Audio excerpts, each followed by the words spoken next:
Next part की शुरुआत में हम गुशियांग को देखते हैं जो कि राउंड पर आया हुआ था और अब तक गुशियांग पूरे हॉस्पिटल में इतना पॉपुलर हो चुका था कि बाकी लोगों का ध्यान भी उसी पर था। वैसे सबको अपने ही बारे में बातें करता देख गुशियांग को काफी अजीब लग रहा था, पर अब उसका कारनामा ही इतना कमाल था कि सब लोग ऐसे टैलेंटेड डॉक्टर को देखना चाहते थे। खैर तभी वहाँ की नर्स गुशियांग से उस पेशेंट का चेस्ट ट्यूब निकालने को कहती है, जिसे सुन तो गुशियांग और नर्वस हो जाता है, पर सब लोग उसे ही देख रहे थे तो वो मना भी नहीं कर सकता था। और तभी वहाँ से प्रोफेसर चा गुजर रहे थे जो कि सब लोगों को वहाँ इकट्ठा देख खुद भी वहाँ रुककर देखने लगते हैं। पर गुशियांग को चेस्ट ट्यूब निकालने में इस तरह से स्ट्रगल करता देख उन्हें फिर से यही लगता है कि इसे कुछ नहीं आता। लेकिन तभी गुशियांग की भी नज़र उन पर पड़ती है तो वो इशारे से उन्हें अपनी हेल्प करने के लिए बुलाता है, पर वो उसकी हेल्प करने की बजाय उसे ऑल द बेस्ट कहकर वहाँ से निकल लेते हैं। तो गुशियांग को उनके इस एटीट्यूड पर गुस्सा तो बहुत आता है, पर आज वो उनसे बहस नहीं करता बल्कि उनके रूम में जाकर उनके बैग से उनका एक ब्रांडेड सूट निकालता है और विंडो से उसे लटका देता है, क्योंकि ये बात तो वो भी जान गया था कि मांदू के बाद अगर प्रोफेसर चा को कुछ प्यारा है तो वो उनके कपड़े ही हैं। पर ये देख तो प्रोफेसर चा की जान ही अटक जाती है, क्योंकि उनके सूट इतने महंगे हैं कि उन्होंने कई तो इंस्टॉलमेंट में खरीदे हैं।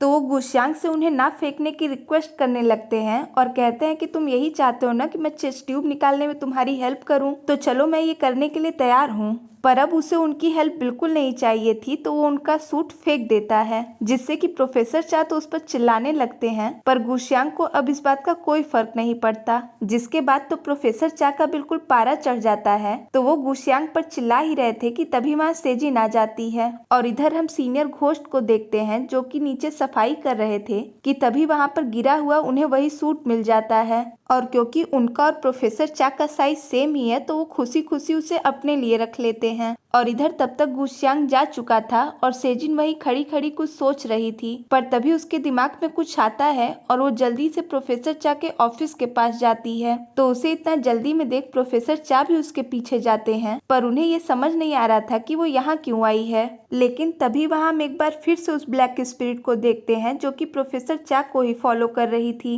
पर प्रोफेसर चा सेजिन के साथ अपने ऑफिस में आ चुके थे जहाँ की वो कुछ खोजने लगती है, पर तभी कोई गेट नॉक करता है जिस पर सेजिन का ध्यान तो नहीं जाता, पर प्रोफेसर चा उसे सुन लेते हैं तो वो चेक करने बाहर आते हैं, लेकिन वहाँ कोई भी नहीं था। लेकिन तभी उनकी नज़र डॉक्टर ऑन पर पड़ती है जो कि उधर ही आ रहे थे, तो जल्दी से प्रोफेसर चा जाकर दरवाजा बंद कर लेते हैं क्योंकि वो नहीं चाहते थे कि डॉक्टर ऑन सेजिन को यहाँ देखें। और तब तक सेजिन को भी वहाँ पर प्रोफेसर चा का टैब मिल गया था जो कि वो खोजने आई थी, पर वहाँ से जाते समय गलती से उससे एक बुक गिर जाती है जिसकी आवाज बाहर से गुजर रहे डॉक्टर ऑन सुन लेते हैं। तो वो चेक करने के लिए अंदर आते हैं, पर तब तक सेजिन टेबल के नीचे छुप गई थी, और क्योंकि आजकल डॉक्टर ऑन के साथ जो कुछ भी हो रहा है उसकी वजह से उनके मन में डर बैठ गया है, तो वो भी ज्यादा छानबीन नहीं करते और वहाँ से जल्दी से निकल लेते हैं। और वो ब्लैक स्पिरिट जो वहीं पास में ही खड़ी थी वो भी उन्हें वहाँ से जाते हुए देखती है। खैर डॉक्टर ऑन के चले जाने के बाद सेजिन उनके टैब में चेयरमैन की मेडिकल रिपोर्ट चेक करने की कोशिश करती है, पर अफसोस कि उसमें लॉक लगा हुआ था जिसका पासवर्ड सेजिन को नहीं मालूम था।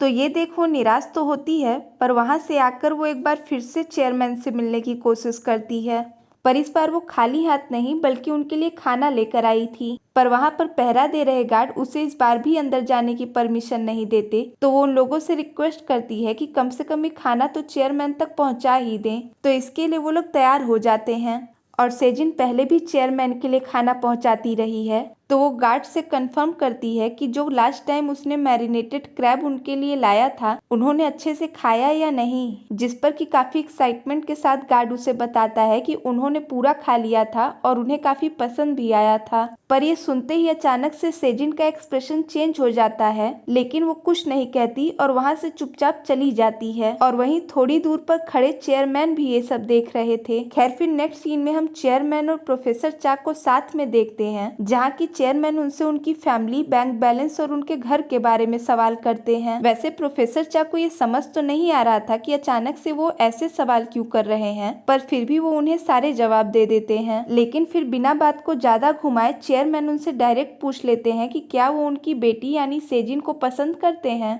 पर ये सुन तो प्रोफेसर चा बिल्कुल चौंक जाते हैं क्योंकि उन्हें इस सवाल की बिल्कुल भी उम्मीद नहीं थी।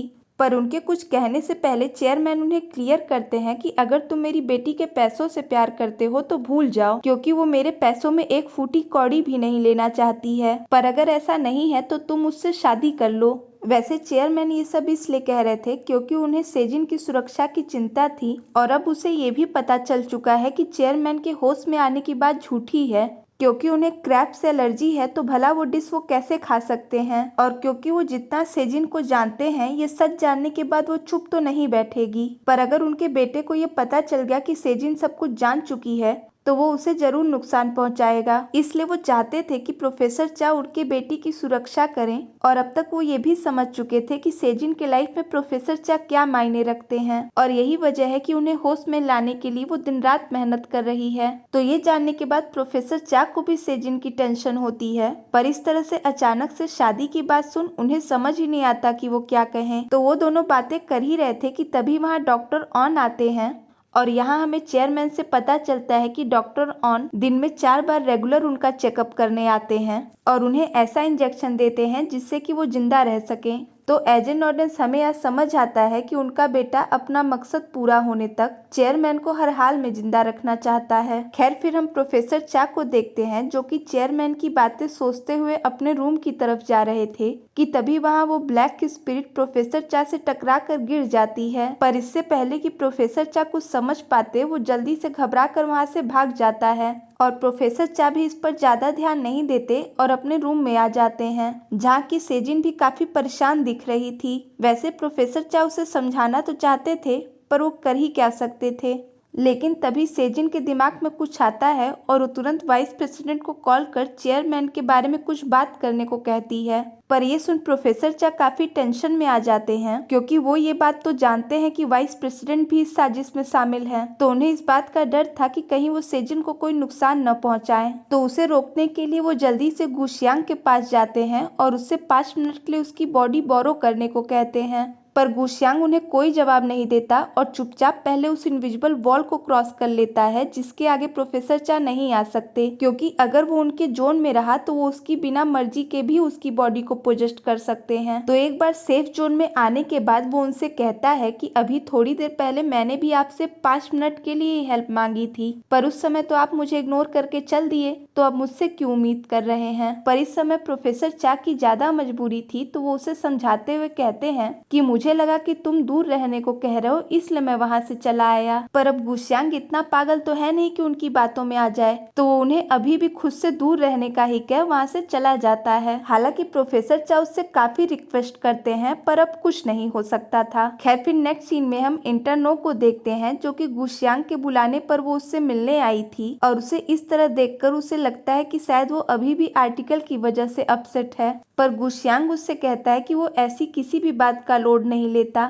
बल्कि उसे तो ये बुरा लग रहा है कि इस बार की सर्जरी के बाद इंटरनो ने उससे कोई सवाल क्यों नहीं पूछा, क्योंकि हर बार तो वो उसके पीछे ही पड़ जाती थी। पर इंटरनो उसे बताती है कि वो इसलिए कुछ नहीं पूछ रही क्योंकि उसे यकीन है कि जब उसे लगेगा कि ये बात उसे शेयर करनी चाहिए, तब वो खुद ही आकर उसे बता देगा। और एक दोस्त होने के नाते वो बस इतना चाहती है कि गुशियांग जो कुछ भी करे उसे उससे दिक्कत ना हो। तो इंटरनो से ऐसा पॉजिटिव रिस्पॉन्स पाकर गुशियांग को काफी अच्छा फील होता है। लेकिन तभी डॉक्टर किम का कॉल आ जाता है, जिसकी वजह से उसे वहाँ से जाना पड़ता है। पर उसके जाते ही वहाँ पर सीनियर घोस्ट आते हैं और इंटरनो से गुशियांग के बारे में बातें करने लगते हैं, क्योंकि इससे पहले उन्होंने जब भी इन दोनों को साथ में देखा है, हमेशा इंटरनो गुशियांग को डांटती ही रहती थी।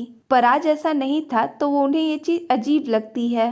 पर जिस तरह से वो गुशियांग की तारीफ कर रहे थे, ये देख एजेंट ऑर्डर्स हमें लगता है कि जैसे वो इंटर्न और गुशियांग की दोस्ती को बढ़ाना चाहते हों। खैर फिर हम सेजिन को देखते हैं, जो कि प्रोफेसर चा के टैब में कुछ देखकर काफी हैरान होती है। पर तभी न्यूरो डिपार्टमेंट का एक पेशेंट काफी सीरियस हो जाता है, तो टैब को वहीं रख सेजिन जल्दी से उसके पास चली जाती है। और ये पेशेंट कोई और नहीं बल्कि वही आदमी था जिसकी आत्मा कुछ दिनों से प्रोफेसर चा के आस पास घूम रही है। खैर दूसरी तरफ तब गुशियांग फोन पर किसी पेशेंट का इलाज करने से मना कर रहा था, क्योंकि जब से उसने वो सर्जरी की है तब से डॉक्टर किम एक न एक पेशेंट का उसे इलाज करने को कहते ही रहते हैं। तो इससे तंग आकर गुशियांग उनसे कहता है कि वो घोस्ट डॉक्टर उनकी बॉडी से बाहर निकल गया है, तो अब वो किसी पेशेंट को नहीं देखेगा। तो कॉल कट कर वो ऑन कॉल रूम में आता है, पर वहाँ कुछ देखकर अचानक से वो चौंक जाता है, पर वो क्या था इसका भी पता नहीं चलता। खैर, इधर डॉक्टर किम गुशियांग की बात को समझने की कोशिश कर ही रहे थे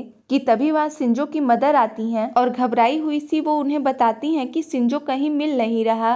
पर सिंजो कहीं और नहीं बल्कि ऑन कॉल रूम में था और उसी की वजह से गुशियांग चौंका था। तो उसे यहाँ छुपा देख गुशियांग को लगता है कि वो फिर से हाइड एंड सीक खेल रहा है, पर इस बार सिंजो खेल नहीं रहा था बल्कि वो सबसे छुपकर यहाँ पर रो रहा था, क्योंकि उसे इस बात का डर था कि वो मरने वाला है। तो उसे इस हाल में देखकर गुशियांग को भी बहुत तकलीफ होती है, पर उसे समझ नहीं आ रहा था कि वो कहे क्या। खैर, दूसरी तरफ सेजिन उस पेशेंट को बचाने की कोशिश कर रही थी, पर उसकी हालत काफी सीरियस होती जा रही थी और वहाँ पर प्रोफेसर चा भी मौजूद थे, जो कि ये देखकर काफी टेंशन में आ जाते हैं। पर तभी उस आदमी की आत्मा भी वहाँ आती है, जो कि काफी डरा हुआ था, क्योंकि उसे इस बात से डर लग रहा था कि प्रोफेसर चा के साथ बुरा करने का फल उसकी मौत ना हो। पर उसे यहाँ देख इस बार प्रोफेसर चा को याद आ जाता है कि ये वही बाइक वाला आदमी है जिसकी वजह से उनका एक्सीडेंट हुआ था। लेकिन फिर नेक्स्ट सीन में हम प्रोफेसर चा और गुशियांग को साथ में देखते हैं, जो कि यहाँ पर डील करते हैं कि अब से वो दोनों एक दूसरे के साथ मिलकर काम करेंगे, क्योंकि प्रोफेसर चा उसकी बॉडी पोजेस्ट करे या ना करे, मरना तो ऐसे भी है,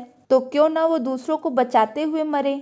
और गुशियांग को भी तो मेडिकल का बोर्ड क्लियर करना है और वैसे भी वो लोगों को मरते हुए नहीं देखना चाहता, तो इस तरह से वो लोगों को बचाने में हेल्प भी कर सकता है। तो इन शॉर्ट में कहें तो उन दोनों को ही एक दूसरे की जरूरत है। तो फिलहाल के लिए वो आपसी सारे गिले शिकवे दूर कर एक दूसरे से डील कर लेते हैं और इसी के साथ ये एपिसोड यहीं खत्म होता है। तो नेक्स्ट एपिसोड में हम जानेंगे कि आखिर कैसी रहेगी इन दोनों की पार्टनरशिप। तो मिलते हैं नेक्स्ट वीडियो में आगे की कहानी के साथ। तब तक के लिए stay tuned and thanks for watching.